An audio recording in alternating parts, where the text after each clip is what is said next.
ইব্রাহিম আলাইহিস সালাম অগ্নিকুণ্ডের ভিতরে পড়তেছে, অগ্নিকুণ্ডের ভিতরে পড়ে মালিকের কাছে সাহায্য চায়, মালিক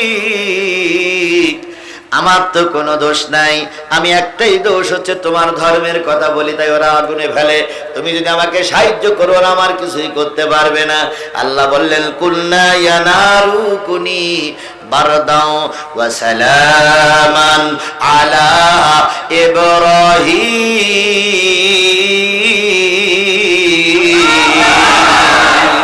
আগুন রে আমার ইব্রাহিমের জন্য শান্তিদায়ক হয়ে যা, বেশি ঠান্ডা হবি না তাহলে সর্দি লাগবে, বেশি গরম হবি না তাহলে গরমে ভুগবে, এমন শান্তিদায়ক হয়ে যাবা, এয়ার কন্ডিশন হয়ে যাও যাতে সহ্য করতে পারে। পাওয়ার 24-এর বেশি দিও না, আবার কমাই দিও না, এসির মাত্রা 24 দাও, 23 দাও, নাই 20 দাও, এর বেশি দিও না, কম দিও না, বেশি দিলে ঠান্ডা লাগবে, কম দিলে কষ্ট পাবে। আল্লাহ পাক অগ্নিকুণ্ডরে বানাই দিলেন এসি খানা। সূরাতুত তাওবা 129টা আয়াত, 129টা আয়াত, 16টা রুকু, 129টা আয়াতের ভিতর থেকে আমি আপনাদের সামনে তেলাওয়াত করেছি কয়টা আয়াত? একটা আয়াত তেলাওয়াত করেছি, একটা আয়াত তেলাওয়াত করেছি। তেলাওয়াতকৃত আয়াতটার বিষয়বস্তু সেটাও বলে দিছি, সেই আয়াতটার পরেই ভিত্তি করে মূলত আজকে আমাদের আলোচনা। এই আয়াতটা হলো 24 নম্বর আয়াত। কত নম্বর? কত নম্বর? চলুন আমরা সেই আয়াতে আল্লাহ বলতেছেন কুল ইন কানা আবাউকুম, হে নবী আপনি বলে দিন যদি তোমরা ধর্মের কাজ করতে যাও, ধর্মের কাজ যদি করো, দ্বীনের কাজ যদি করো, দ্বীনের কাজ করতে গেলে অনেক ক্ষেত্রে তোমার বাবারা দ্বীনের কাজে বাধা হতে পারে। তুমি ছেলে দ্বীনের পক্ষের কর্মী, আর তোমার বাবা রামপন্থী, এরাম বাপ ছেলে আছে না নাই? বাবা জামাত ইসলামের রকম বা জামাত ইসলামের নেতা, ছেলে বামপন্থী দল করে, এরকম দলদারি করা লোক আছে না নাই? আল্লাহ রাব্বুল আলামিন বলতেছে যদি তোমার ধর্মের কাজে তোমার বাবা বাধা হতে পারে, ওই বাবার বাধা মানা যাবে না, ধর্মের কাজ তোমাকে করতেই হবে। তাহলে দিন কায়েমের পথে বাধা হতে পারে কে? বাবা। বাধা হতে পারে কে? বাবা। আরো যদি বলেন বাধা হতে পারে কে? বাবা। এরকম বাবা অতীতে ছিল, এখনো আছে না নাই? আছে। ইব্রাহিম আলাইহিস সালাম মুসলিম জাতির পিতা, এর ভিতরে কোনো সন্দেহ আছে? না। মিল্লাতা আবিকুম ইব্রাহিমা হুয়া সাম্মাকুমুল মুসলিমিন, তাহলে মুসলিম মিল্লাতের পিতাকে ইব্রাহিম আলাইহিস সালাম। এই পিতা বাদ দিয়ে যদি কোনো ব্যক্তি অন্য পিতা ধরে তাহলে বুঝতে হবে মুসলিম সমাজে ওটা হলো জারস অথবা অবৈধ সন্তান।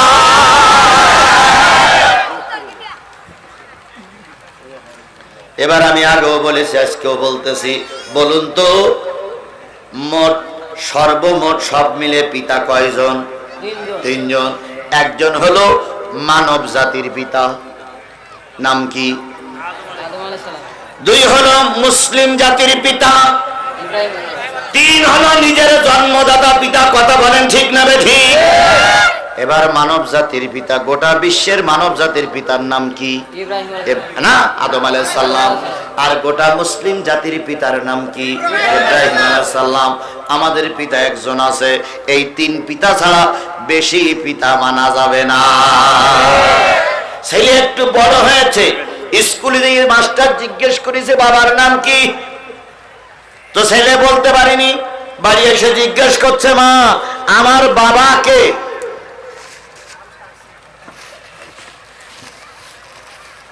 মা তখন বলতেছে ওই মির্জাপুরীর চার দোকানদার তোর বাবা, আর ওই সাত মাথায় রুটি বিক্রি করে ও তোর বাবা। তাহলে যদি বাপ দুইজন হয় জন্ম ঠিক না রে ঠিক? জোরে বলেন জন্ম বৈধ না অবৈধ?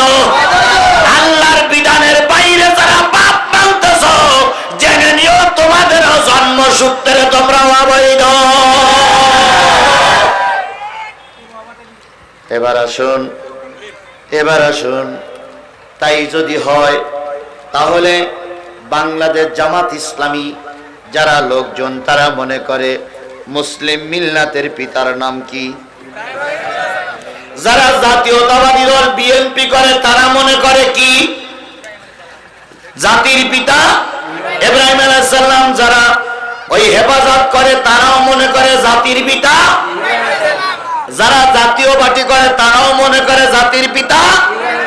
একটা দল কেবল মনে করে জাতির পিতা বঙ্গবন্ধু। এরা ছাড়া আর কেউ পৃথিবীর আর কেউ জাতির পিতা হিসাবে বঙ্গবন্ধুরে মানে না।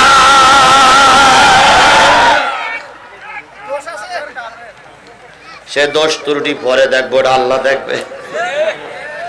আর ওরা এখন আমাদেরকে 15.5 বছর কি কায়দায় নাচাইছে আল্লাহই ভালো জানে। প্রায় বলতেন আমরা পালাই না, আমরা পালানো জাত নই, শেখ হাসিনা পালাই না। পালাইছে না আছে, পালাইছে না আছে। আর একটা ছেলে কাউয়া কাঁদে, এ প্রায় বলতো খেলা হবে, খেলা হবে।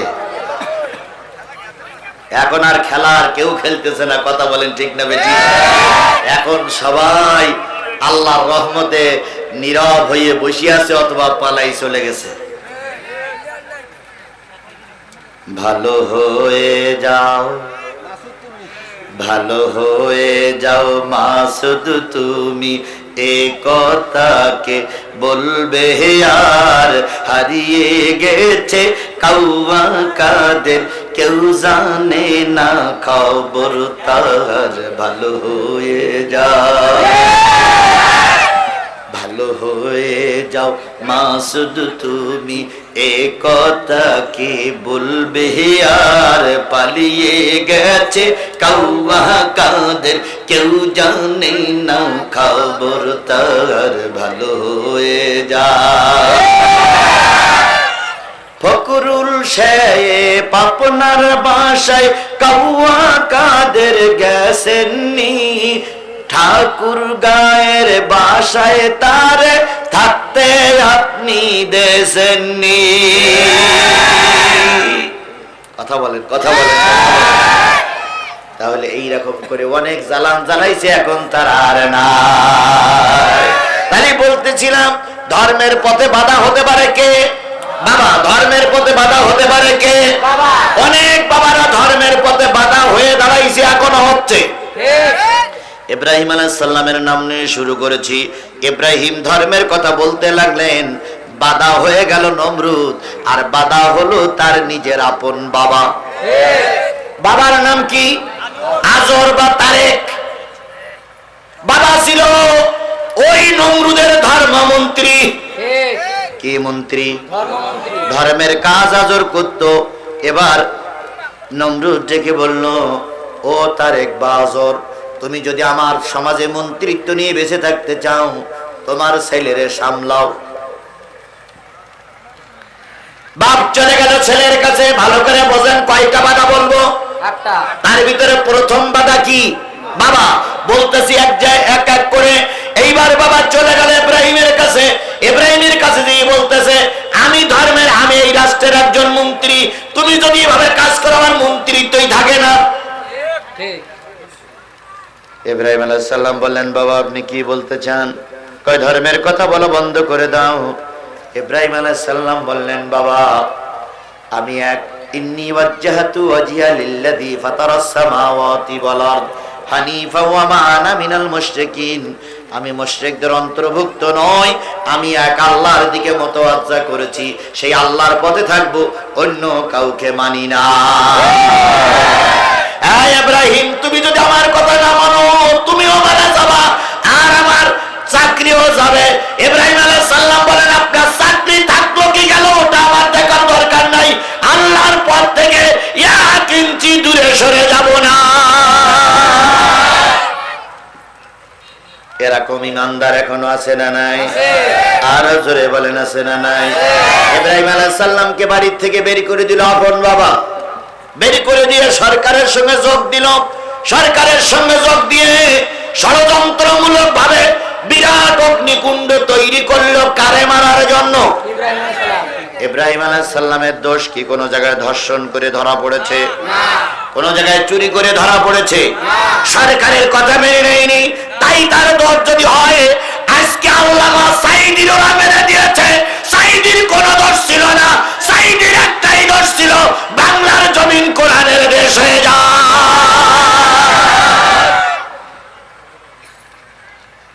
নমরুদ বানাইলো কি? অগ্নিকুণ্ড। সে অগ্নিকুণ্ডের নাম শুনলে আয়না ঘরের চাইতে কঠিন জায়গা। চারিপাশ দিয়ে বিরাট দেওয়াল তৈরি করলো। দেওয়ালের ভিতরে কোনো দরজা নাই, জানলা নাই, কিচ্ছু নাই। চারিপাশ থেকে উঁচু দেওয়াল তৈরি করলো। বছরের পর বছর, মাসের পর মাস সেখানে কাঠ সংগ্রহ করলো, কাঠগুলো সাজালো, এরপরে ঘি ঢাললো, আগুন জ্বালানো। ইব্রাহিম আলাইহিস সালাম জাতির পিতা, মুসলিম মিল্লাতের পিতার হাত বাঁধা হলো, পা বাঁধা হলো, কোমরে বড় চুরি করা গরু চুরির দড়ি পরানো হলো। হযরত ইব্রাহিম আলাইহিস সালামের পরনের কাপড়টাও খুলে নিল, তাও নিয়েছে নিজেরই বাবা। চিন্তা করতে পারেন? ধর্মের কথা বলার জন্য বাবা ন্যাংটা করে জাতির কাছে তাকে ঠেলে দিচ্ছে। আজ আমরা সমাজে দেখতেছি আমাদের ছেলেদের মেরেছে, তৎকালীন মন্ত্রীরা অর্ডার দিয়েছে, কথা বলেন ঠিক না বেঠিক? তৎকালীন পুলিশরা আমাদের ছেলেদেরকে মেরে এখনো মারা যায় নাই, তাই বুকির পরে দাঁড়িয়ে দাঁড়িয়ে নাচানাচি করেছে। মানুষ কত নিষ্ঠুর হতে পারে! আজকে সাবেক প্রধানমন্ত্রীর কথা বললে তোমাদের কলিজায় আগুন ধরে। বজলুল হুদা বলে একজন লোককে এই শেখ হাসিনা একেবারে জেলখানার ভিতরে যেয়ে নিজে হাতে জবাই করেছে। কত বড় হয় না! আপনার কোর্টে অর্ডার হয়ে গেছে, তার ফাঁসি হবে। তাকে ফাঁসি না দিয়ে জেলখানার ভিতরে যাইয়া হাত ভেঙে, পা ভেঙে, 4-5 জন বডি চেপে ধরে, মাথা চেপে ধরে শেখ হাসিনা নিজে হাতে জবাই করেছে। এর চাইতে কত নিকৃষ্ট হতে পারে আর মানুষ? আর তার জন্য শানকান্না কিন্তু তো ঠ্যাঙের গিরে ছাড়াই ফেলবে একদম। ফাজলামি করার জায়গা আছে, আর ফাজলামি করতে দেওয়া হবে না। অনেক ফাজলামি করেছে, আমাদের বক্তৃতা মঞ্চে কথা বলতে দাওনি। আমাদের মাহফিলগুলো তোমরাই বন্ধ করে দিয়েছো, আমাদের আলেমদেরকে তোমরাই মামলা দিয়ে জেলে ঢুকাইয়াছো। এবার যদি মাথা উঁচু করো, কাল্লা আলাদা করে ফেলবে একদম।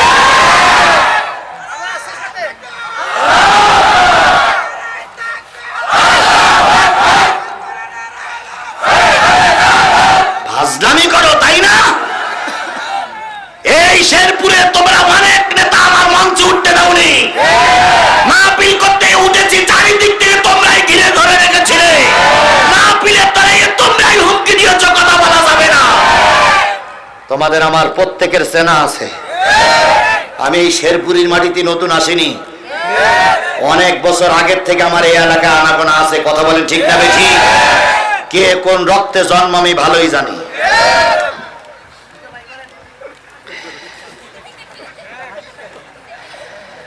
সুতরাং যে যাই করো ক্ষমা আছে, আওয়ামী লীগের দালালি করলে ক্ষমা নয়।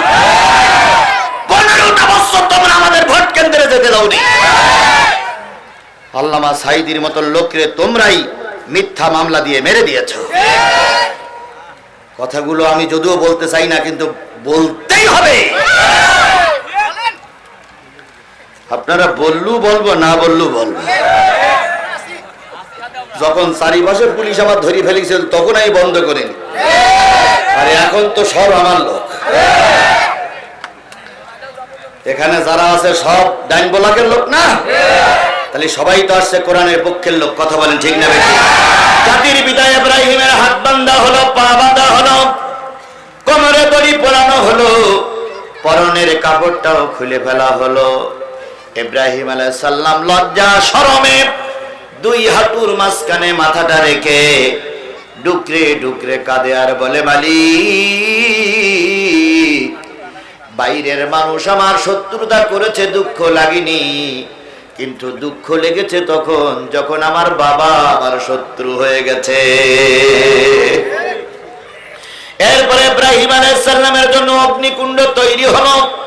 বছরের পর বছর, মাসের পর মাস কাঠ খড় কুটো এনে আগুন জ্বালানো হলো।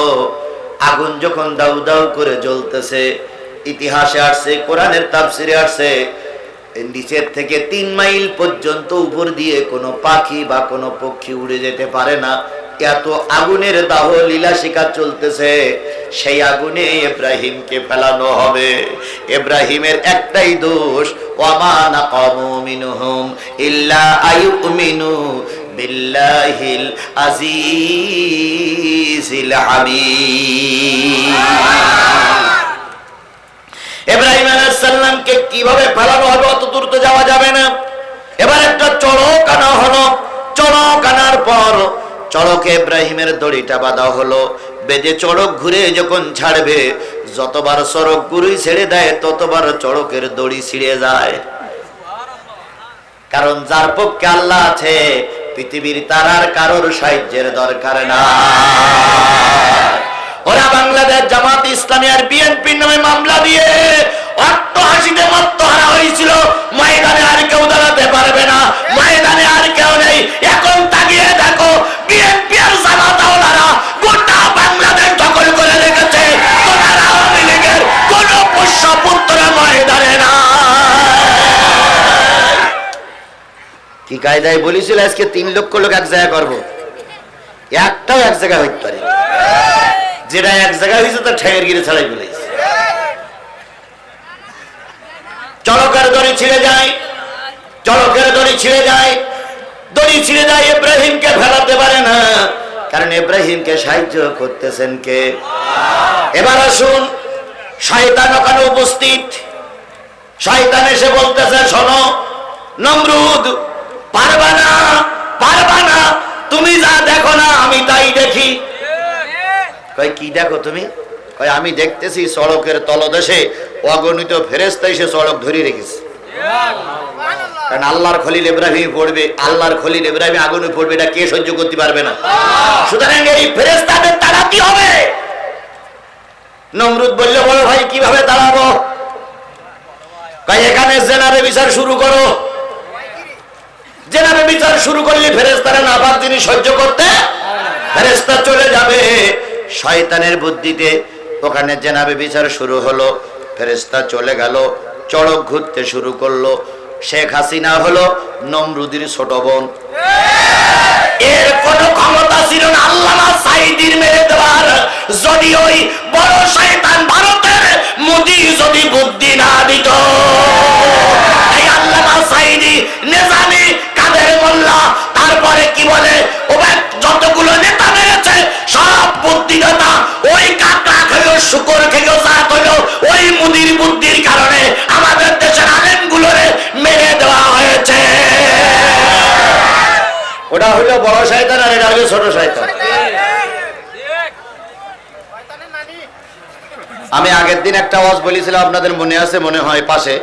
সেটা হলো মামুনুল হক একটা ওয়াজ করতেছে যে একটা গ্লাসের ভিতরে 1 গ্লাস পানি নেওয়া, নেবার পরে প্রথম ফেরাউনির উনির ভিতরে গলবা, নমরুদের নিয়ে গলবা।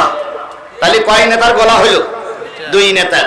এরপরে আব্দুল্লাহ ইবনে উবাই ইবনে সুলুল মুনাফিকের গলবা, তাহলে কয়টা হইল? 3টা। আর একটা হচ্ছে কারুনির গলবা, তাহলে কয়টা হইল? এই 4টা বড় শয়তান গোলার পরে ওই গ্লাসে যে পানি হবে, ওই পানি যদি কোনো মায়ের খাওয়ানো হয়, সেই মায়ের পেটের থেকে কোনো নারী সন্তান যদি জন্ম নেয়, সেই নারী সন্তান হইলো আমাদের শেখ হাসিনা।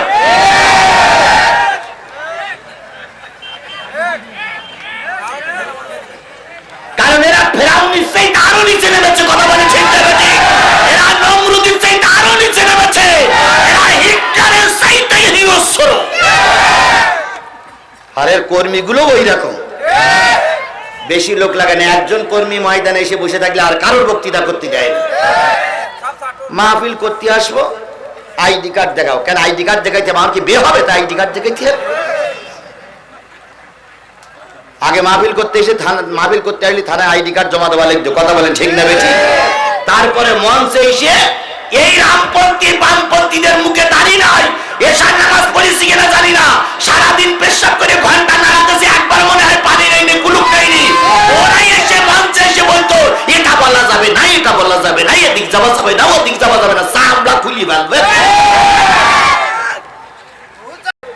এদিক ওদিক গেলে আলেমকে অপমান করে থানায় দেওয়া হয়েছে, একটু ওদিক ওদিক গেলে আলেমকে মেরে হাসপাতালে দেওয়া হয়েছে, একটু এদিক ওদিক করলেই আলেমের উপর অত্যাচার করে বাড়ি পাঠিয়ে দেওয়া হয়েছে। সেসবগুলোকে আমরা ভুলে গেছি, ভুলে গেছি, ভুলে গেছি। আমার ভাইরা, হযরত ইব্রাহিম আলাইহিস সালামের চরকের নিচে নারী আর পুরুষ জেনা করতে শুরু করলো। ফেরেশতারা চলে গেল, ইব্রাহিম আলাইহিস সালামের কোমরে দড়ি বেঁধে চরকে বেঁধে ইব্রাহিমকে ফেলাই দিল কের ভিতরে, অগ্নিকুণ্ডের ভিতরে। বাধা দিচ্ছে কে? ধর্মের কাজে বাধা দিচ্ছে কে? বাবা। ধর্মের কাজে বাধা দিচ্ছে কে? বাবা। ইব্রাহিম আলাইহিস সালাম অগ্নিকুণ্ডের ভিতরে পড়তেছে, অগ্নিকুণ্ডের ভিতরে পড়ে মালিকের কাছে সাহায্য চাই, মালিক আমার তো কোনো দোষ নাই, আমি একটাই দোষ হচ্ছে তোমার ধর্মের কথা বলি তাই ওরা আগুনে ফেলে, তুমি যদি আমাকে সাহায্য করো ওরা আমার কিছুই করতে পারবে না। আল্লাহ বললেন কুলনা ইয়া নারু কুনি বারদাও ওয়া সালামান আলা ইব্রাহিম,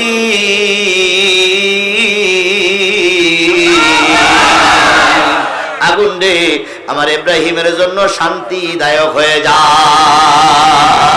বেশি ঠান্ডা হবি না তাহলে সর্দি লাগবে, বেশি গরম হবি না তাহলে গরমে ভুগবে, এমন শান্তিদায়ক হয়ে যাবা, এয়ার কন্ডিশন হয়ে যাও যাতে সহ্য করতে পারে। পাওয়ার 24 বেশি দিও না, আবার কমাই দিও না। এসির মাত্রা 24 দাও, তেই দাও নাই 20 দাও, এর বেশি দিও না, কম দিও না। বেশি দিলে ঠান্ডা লাগবে, কম দিলে কষ্ট পাবে। আল্লাহ পাক অগ্নিকুণ্ডরে বানাই দিলেন এসি খানা। নমরুদ তার মেয়ে সায়রারে নিয়ে উপরে বসে বসে ইব্রাহিমের পোড়ার দৃশ্য দেখতেছে। কিছুক্ষণ পরে দেখে ইব্রাহিমের হাতের বান্দল খুলে গেছে, পার বান্দল খুলে গেছে, কোমরের বান্দল খুলে গেছে। ইব্রাহিম অগ্নিকুণ্ডের ভিতরে হেঁটে হেঁটে বেড়ায় আর আল্লাহর সাহায্য চায়। নমরুদের হয়ে গেল রাগ। নমরুদ ডাক দিয়ে বলে, এত টাকা দিয়ে আগুন তৈরি করলাম, এত ঘরগুলো পোড়ালাম, ইব্রাহিমকে পোড়াবো। ইব্রাহিম আগুনের ভিতরে দৌড়ে দৌড়ি করে খেলা করে বেড়ায়। রে আগুন তোর কি হলো, তুই পোড়াস না কেন? আগুন বলতেছে, রে নমরুদ তুই আমারে আগুন জ্বালাইছিস ঠিকই, কিন্তু আমি তো তোর কথা মতন চলি না, চলি আমার আল্লাহর কথা মতো। নমরুদ বলতেছে, নমরুদ বলছে, আগুন তোর কি জ্বালাইনে ক্ষমতা কমে গেছে? আগুন তখন বলতেছে, একটু এসে দেখ, একটু এসে দেখ আমার জ্বালানোর শক্তি আছে না, একটু এসে দেখ। শেখ হাসিনা ওই কথাই বলতেছে, বাংলাদেশ যুবলীগ, ছাত্রলীগ, আওয়ামী লীগ, তোমাদের কি ক্ষমতা কমে গেছে নাই? তোমরা ওই যারা যারা তোমাদের ঘর বাড়ি জ্বালাচ্ছে, যারা যারা এক জায়গায় ঘর বাড়ি পোড়াই দিতে পেতে চাও না, ওরা এত শক্তিশালী কি করে হলো? আমরাও প্রধানমন্ত্রী বলতেছি, আপনি একটু এসে দেখেন, আপনি একটু এসে দেখেন আমার দেশের যুবকেরা কিভাবে আপনারে বানায়, একটু এসে দেখেন কিভাবে আপনারা চা খাওয়ায়, একটু বাংলাদেশে এসে দেখেন। ওই ভারতে বসে বাকবাকুম করেন না, যদি বাপের বেটি হাত দেশে ফিরে আসে। আর এখন আমাদের দেশের কিছু যুবকেরা বাকবাকুম বাকবাকুম বাকবাকুম করতেছে, হিসাব নাই। তোমাদের মা তোমাদের ফেলে চলে গেল। পৃথিবীর কোন ইতিহাস বলে না মা সন্তানকে ফেলে রেখে যায়, একমাত্র শুধুমাত্র কেবলমাত্র শেখ হাসিনা। গাই গরু চলে গেছে, বাছুর গুলো রেখে গেছে। বাছুর বেশি লাফালাফি করো না, গাই গরু যে পাতে হেঁটেছ তোমাদের কই পাতে হাঁটানো হবে। বাংলাদেশে লাফালাফি করতে দেওয়া হবে না, বেশি লাফালাফি করলে মা যে পাতে চলে গেছে সাকেও সেই পাতে পাঠিয়ে দেওয়া হবে। আমার ভাইয়েরা, তাহলে যে জিনিসটা বুঝাতে চাচ্ছিলাম, ধর্মের পথে বাধা সর্বপ্রথম কে? বাবা। সেই বাবা ছিল আজর, ইব্রাহিম আলাইহিস সালামের পিতা।